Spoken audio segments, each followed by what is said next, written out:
Hey, what's up guys? I hope you've been staying safe and healthy out there. As you can see here, I'm having a little trouble lifting some pavers. My John Deere 1025R is just not quite heavy enough to take this on by itself. So we need to figure out how to offset the weight somehow.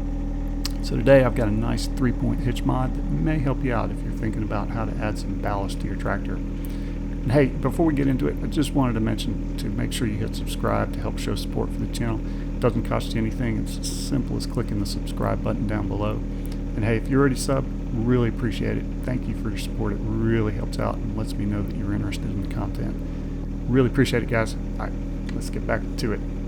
So yeah, no doubt these concrete pavers are causing some issues. Things tend to get a little sketchy when you don't have enough counterweight on your tractor. And ballast, as you know, is super important to safely lift things. Having an accident on a tractor, or really any heavy equipment for that matter, it just doesn't end well. There are quite a few videos on YouTube about it. I won't go into details, but search around, you'll find some great info out there. So in my case, there's a few ways to solve this ballast problem. I could go purchase some wheel weights. I could put a heavy implement on the back like a box blade. You could buy a ballast box, or a rear 3-point hitch that has some weight bars built in. For example, I think I've seen Heavy Hitch make some great ones. All have their pros and cons. I've got a box blade, for example. It's pretty heavy and creates great ballast. I've used it before for ballast, but it really comes at the cost of maneuverability. So I've done a video on this before, but I've got a John Deere 3-point hitch receiver. I got it when I bought the tractor. I use it a lot for moving trailers, and it's really handy. Because I had already bought it, I wasn't too fired up about going out to buy another solution, so I decided to fabricate something up. So today we're going to be creating a weight bar for about $30 out of some 3/8 3-inch wide flat bar. Let's get to work. So the first step was to pick up some steel. I ran down to my local steel supply and picked up a 20-foot stick of 3-inch hot roll flat bar, 3/8 thick. And I had them cut it into two 10-foot lengths so I could get it in my truck easily. It makes it a little easier to move it around. I made a few measurements, including the bends that I needed, and planned to make this cut at about 36 inches. I ended up cutting it with my plasma cutter. I was doing some other fabrication that day, so I had all my stuff out and ready to go. So went ahead and cut it, but you could easily do this with a grinder.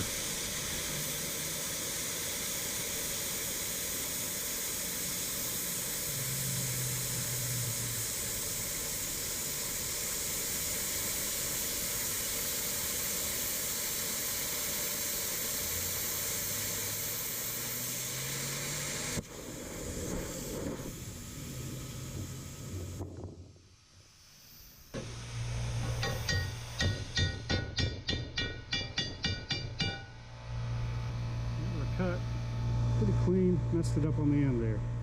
Yeah, that hot slag, it'll make you jump. All right, let's get onto some bending here. We're going to create the bends that we need.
Not bad.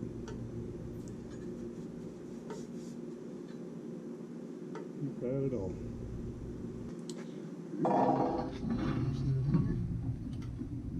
Alright, on the other side here, we're going to speed up the video a little bit, but making these bends with the Swag Off-Road finger brake, and it's sitting in a 20-ton Harbor Freight press. The two of those together make a really nice tool for bending this kind of material. Doesn't have much of a problem at all with this 3/8 thick steel. Okay, so here's our finished piece. I can tell that's a little out of square. So by eyeballing it, it's not quite there. A little bit off.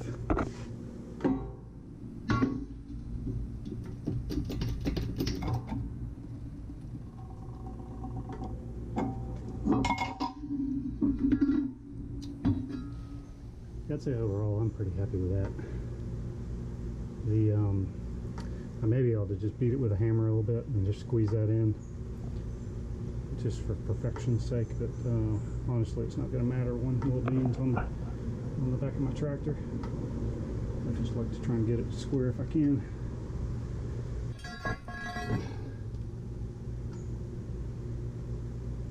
And I know I need to cut a little bit. You can see my line right there.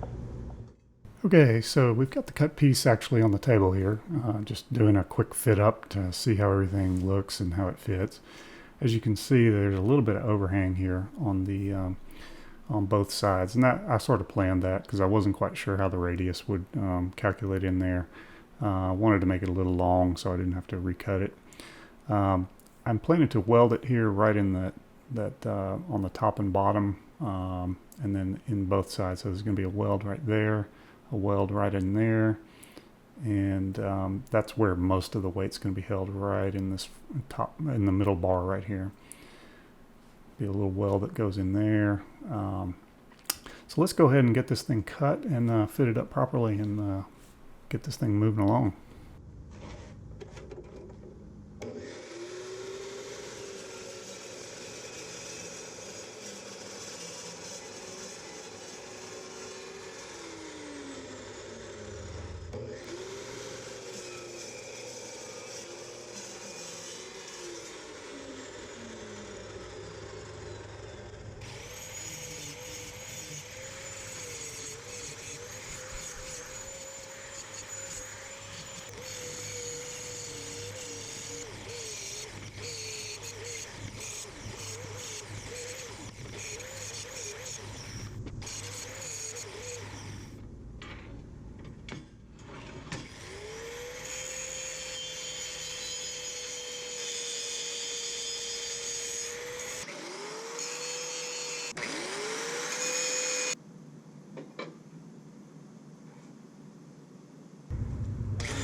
Automotive style primer.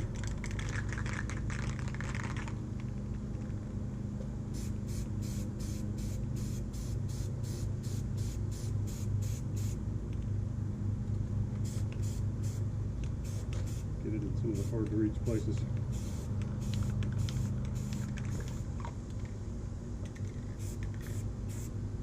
Yeah, let that dry for a few minutes.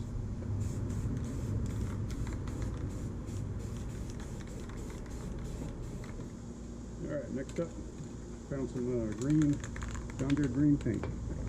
Still a little wet, I'm not too worried about it. I'll go ahead and do a quick coat here.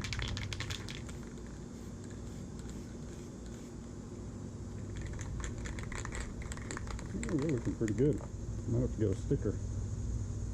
Tractor therapy. I'm gonna go hit it again on the front.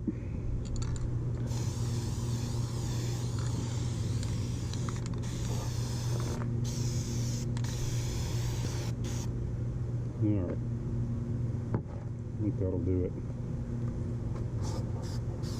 It's going to get all scratched and dinged anyway, but that'll get us going for the initial install. It's looking pretty good. Okay, we're just firing up the welder here.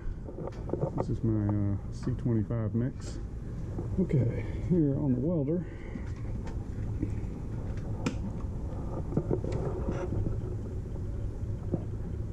voltage, so you got on the 240. Alright, we're going to be welding here with some 030 wire. I'm going to treat this as 3/8. Okay, so these will be our initial settings, 21 volts, 370. That'll be a good starting spot place. We're on MIG steel C25. I'm actually going to turn this to MIG aluminum temporarily and just jog the torch here. So now I'm going to turn the gas up a little bit here. This would be the procedure that you'd normally go through. I'm going to use about 22, 23, somewhere in there. Okay. Now we're got to make sure we go back to MIG steel C25. And we're at 3/16. So if it reset back, so now we're at 3/8. Okay, here's our nicely painted piece. It's a little slightly tacky. I'd say it's probably 80% dry.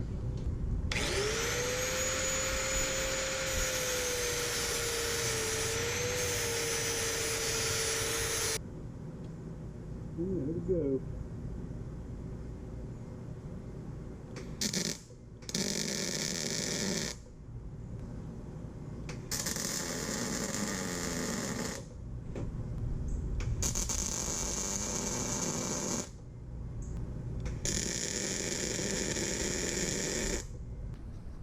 Okay, got a tack there, and there, and back in here.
I might reposition this one some.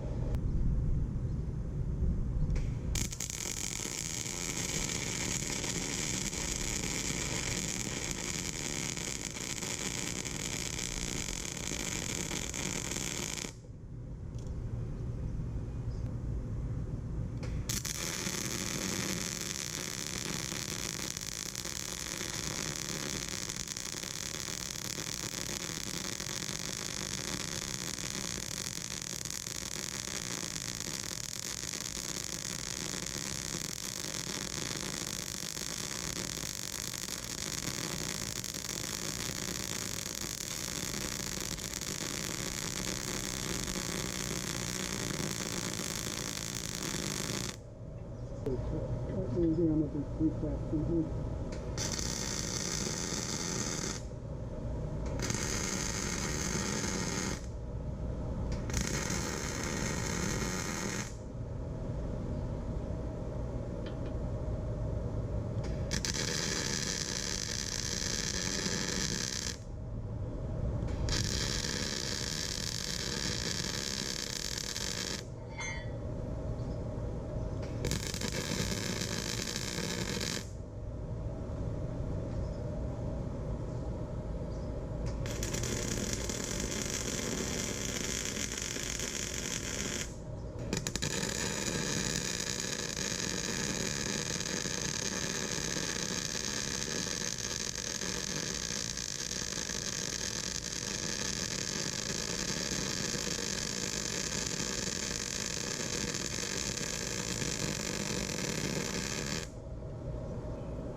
Let's take a look at what we did here.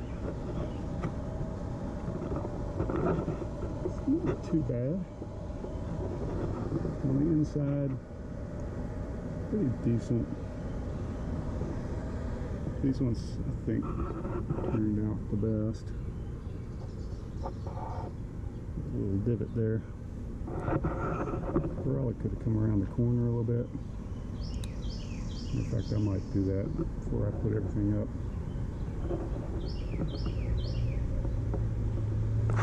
Pretty good over there.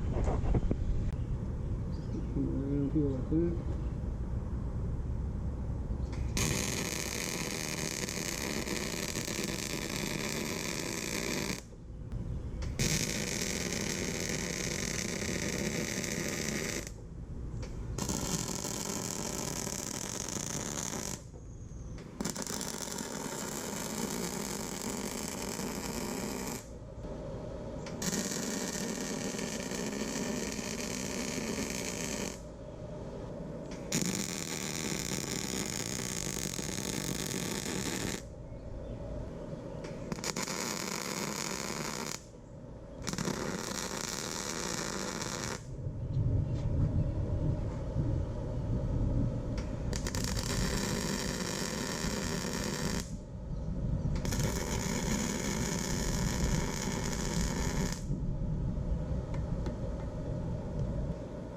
Alright, pretty pleased with that.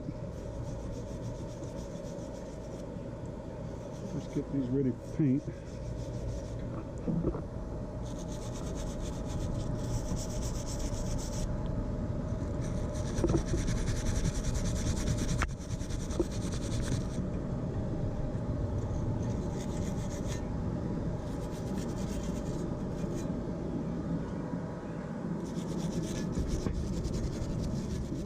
That's what it looks like.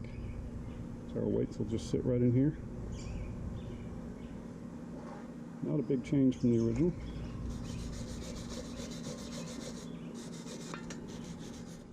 All right, well, we've got it fitted up to the tractor. Just want to make sure everything is in good shape before I put the final coat of paint on here.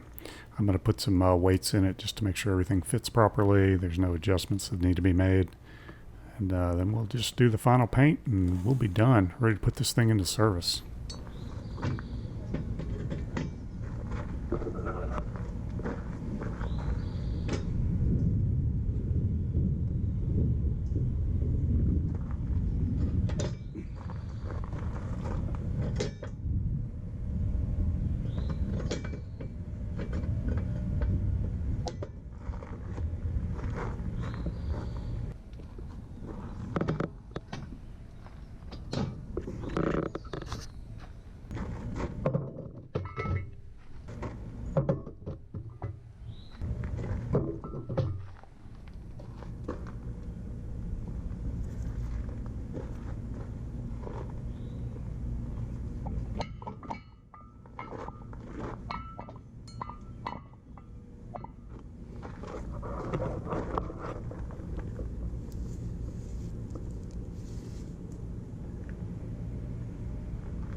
Well, guys, thanks for tuning in today. As you can see, the tractor, it looks a lot more stable, and the feel of the tractor is entirely different with all that weight on the back. It makes for a much more stable ride, and it does not feel sketchy at all. So having the right weight on the back there is critically important to making sure that the tractor handles properly.